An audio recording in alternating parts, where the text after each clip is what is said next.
Hey y'all. So my hair is a crazy mess. It is hot and humid out.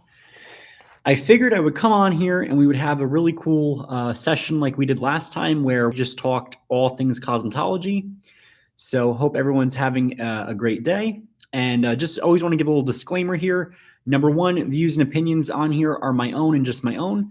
And number two is I am a licensed professional. So anyone who is not a licensed professional, take that for what it is. So with that being said, let's have a great live today. I know it's a little spur of the moment. I tried to announce it earlier up top. I decided that I would do the release of the new perm video later on today that's going to come out.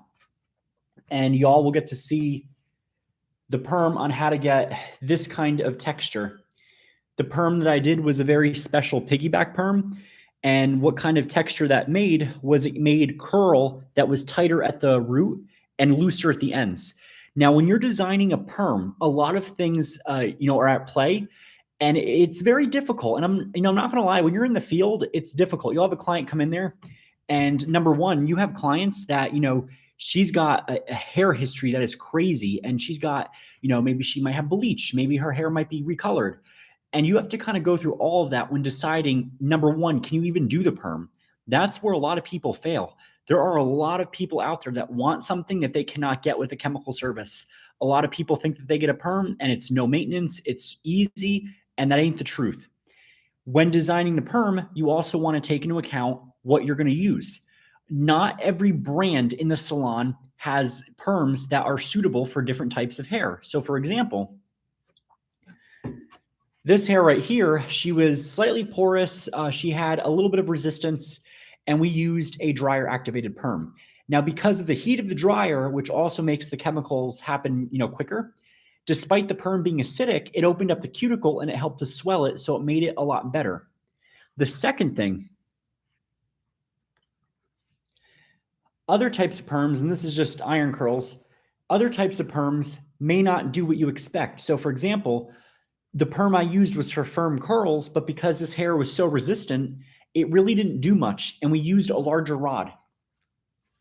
So all those things factor in when deciding whether you want a perm or not. In the video, I try to be as elaborate as possible.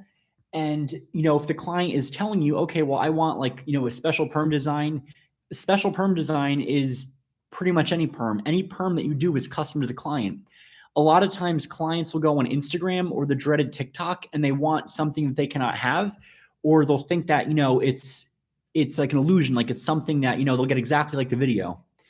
Another important thing that you don't discuss with clients, or we don't discuss with clients, and it's often where we shoot ourselves in the foot with consultation, is length. Length and the type of rod. There are a lot of stylists out there, and for those of y'all that have done this before, I'm not singling y'all out, but there's a lot of stylists and myself at one point that would not swatch test the rods and the perm solution. Get you different swatches of different hair at different lengths and try different perms and test. What about a 5-inch long strand with a white rod? What about an 8-inch long strand with a white rod? Do one with a cold wave. Do one with the acid wave. Do one with a thiophene and see what the result is. A lot of people fall short in this department. And if you pick a perm that is soft and not true to rod size, you could have a very big mess if you don't do it correctly, and that will upset the client.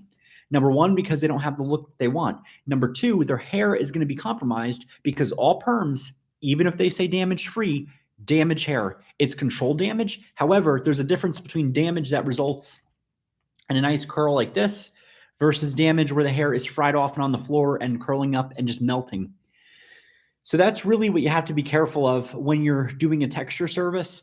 It's also important to note that when you're doing perm design, the client might lose some hair length because the texture will shrink it up. Explain that to the client. There's clients that don't understand that fully. And also, if you're not sure, know that, tell the client, okay, would you rather have your hair be more on the looser side or on the tighter side? And if they say tighter, then you want to do a stronger solution and potentially a slightly smaller rod. When I did the perm for this mannequin, I used the pink rods, the small ones up at the root, which produced a very, very firm curl and wave. And I did white rods on the mid shaft and ends, which gave you nice corkscrew curls. And what this produces is, if I can just brush this out with my fingers a little bit.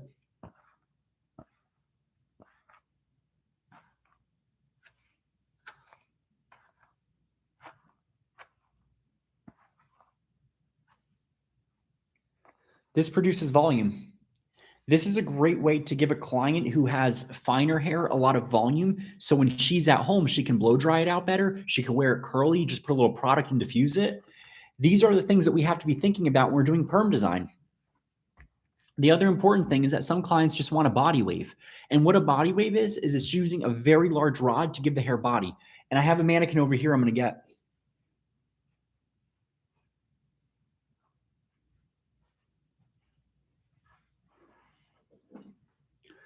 This mannequin right here has a body wave. She's got a lot of hair, a lot of volume, and it's more of a wave and it's very loose. I gave this mannequin a perm with, it was the Zotos acid wave perm, and I used a lot of deep conditioner. I did a protein treatment on her because she was bleached, and the perm still took really well. Over here on the sides, I also did a roller set. I could probably set this better. On the one side, I think I took it out too soon, but that is an example of what these texture services offer. And if there's anyone that has any questions regarding that video coming out later, feel free to ask it now. And I'm going to type in here, cosmetology questions, just ask. So we'll keep this going for a little bit, see who comes on in, see if I see any of my regulars. I know some of my regulars might still be in cosmetology school in hours. That's fine. If any of y'all are in school and on your phones in cosmetology school, get off them. That is like one of my biggest pet peeves as a teacher. Here's a fun little teaching tip too, for anyone that decides to go into teaching cosmetology. I learned this from a master educator. There was a skill that I learned, and it was called the "what are you doing" skill for cell phones. So for example, when you teach adult cosmetology, your students are adults, okay? Treat them like adults. Don't talk down to them. Don't do any of that. So what I learned is that, okay, they're adults. They know the rules. They know how to self-govern themselves. And you know what? I believe in natural consequences. If I have a student that's too busy doing this when I'm lecturing and the exam's coming up, well, it's on them. If they fail, they fail. That's a natural consequence. And as educators, especially for adult education, we need to get back to doing that. The second thing is that I've had students that will be texting, and if it's disruptive, I'll go over and I'll say, "What are you doing?" And I tell my students at the start of every class that this little technique, I want them to tell me something else other than texting. So I've had students say, "Oh, I am cooking a steak." And I'll say, "Finish cooking that steak and get right back to work." And that's my prompt to them. It's kind of using humor, but it's being serious. I'm basically saying, "Okay, so yeah, what are you doing? Isn't that against the rules?" And then they're going to self-govern and reply, "Oh, yes, it is," and then put their phone away. And I reward them with nonverbal communication, a head nod. It's little skills like this that we can do as educators, because I know that the field of adult education is difficult. And when you're able to do the "what are you doing" skill, it not only teaches the self-government skills, but it also is a good way of disengaging a student that might already be on edge. Because I've had fellow coworkers, not going to name names, that they would enrage students by calling them out in front of everyone, getting loud, raising their voice, which I don't believe in. That does no good. That only does harm when you do that.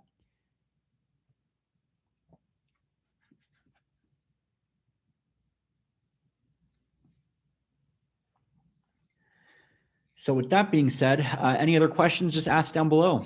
Any chapters that you all want me to cover for cosmetology, let me know. I have some of the pivot point, and I have the My Lady, which is typically the book that we're using for cosmetology.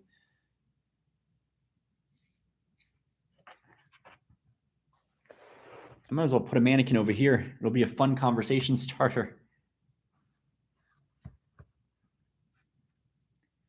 You're a cosmetologist when you have a ton of heads at home. It's the funniest thing. I've had friends and family, I'll have my mannequin either downstairs or I'll forget about it somewhere in like the closet, and they'll go to open it and they'll go, "Oh my gosh, there's a head." And I'm like, "Oh yeah, it's a mannequin."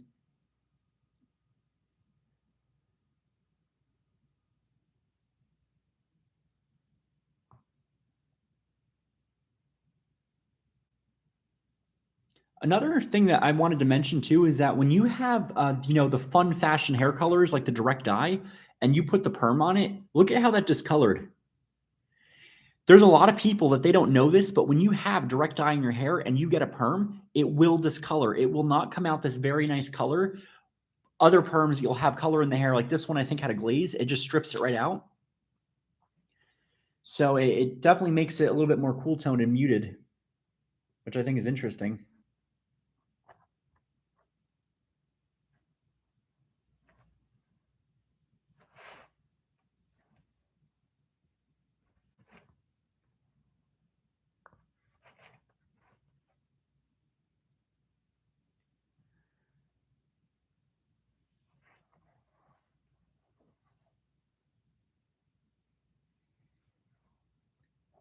I think this mannequin might have had a little bit of shedding from the perm.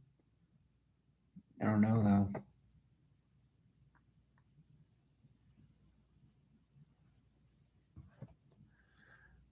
You'll also notice too, this doesn't really get talked about in school, but the acid perm that is used, it tends to be a little bit of a weird consistency. It's slightly thick. It's kind of gross compared to the liquid perms that are, regular ammonia thioglycolate. So the other thing too is just take a look at this perm. If you compare this perm, which was an endothermic perm, a dryer activated perm, it produced very firm curls. If you compare this to this one, take a look at that. This is like less firm. It's more loose and more of just a body wave, where this one is not. So that's another important skill I usually tell students, and I actually offer this as an extra credit.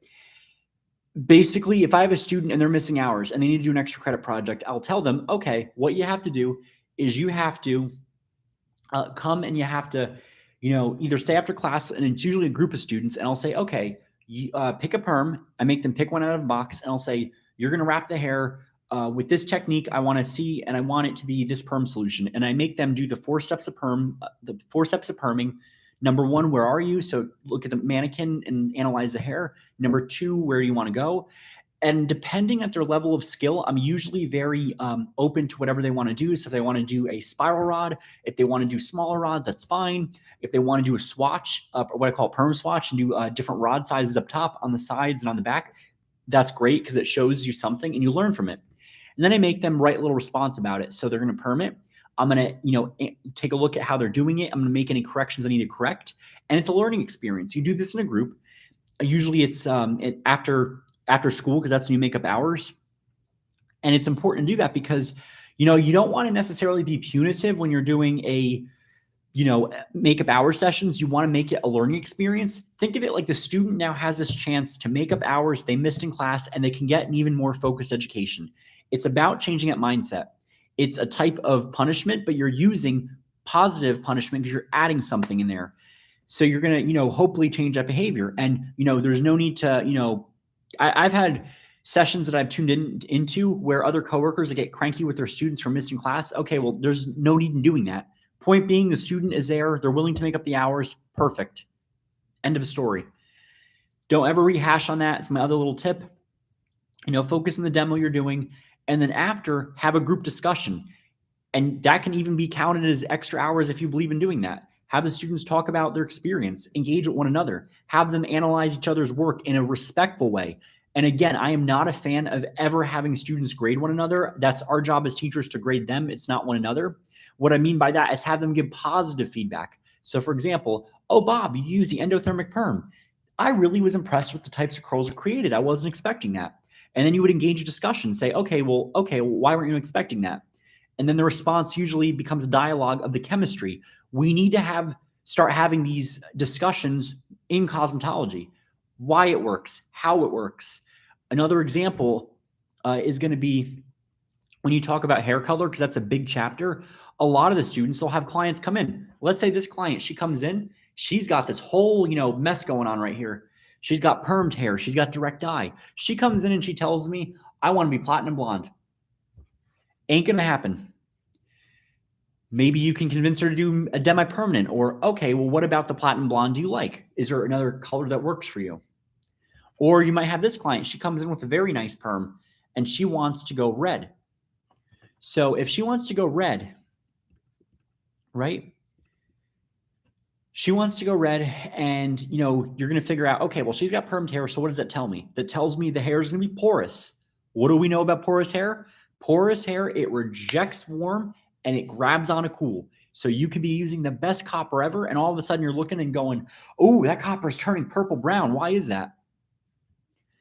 All got to do with porosity.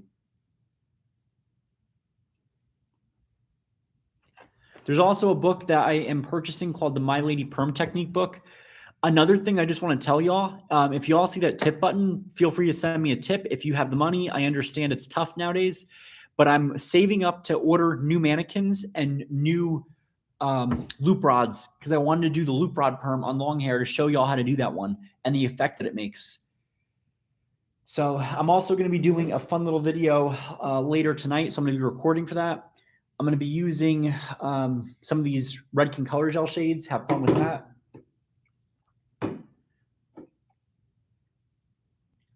One of them is 4CB Clove. That'll be fun to see how that works out.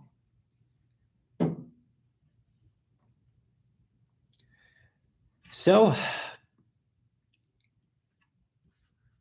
any questions, just ask down below, and I'll probably end this in like 10 minutes or so if we don't get any more.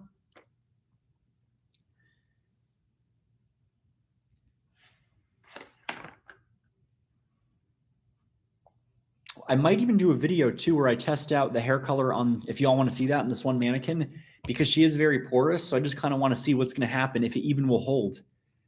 Sometimes these mannequins are so roughed up, it's nothing even works on them anymore.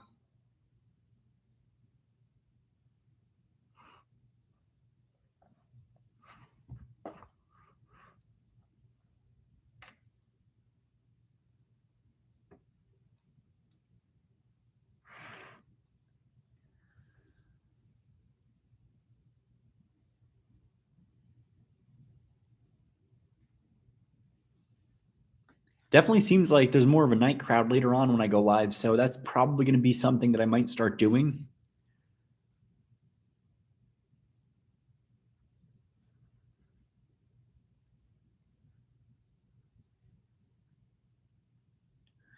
Okay, y'all. So if that is a wrap, I'm going to end this now. Any questions, comment down below, or if there's a time that better works for these lives, let me know so I can try to accommodate that.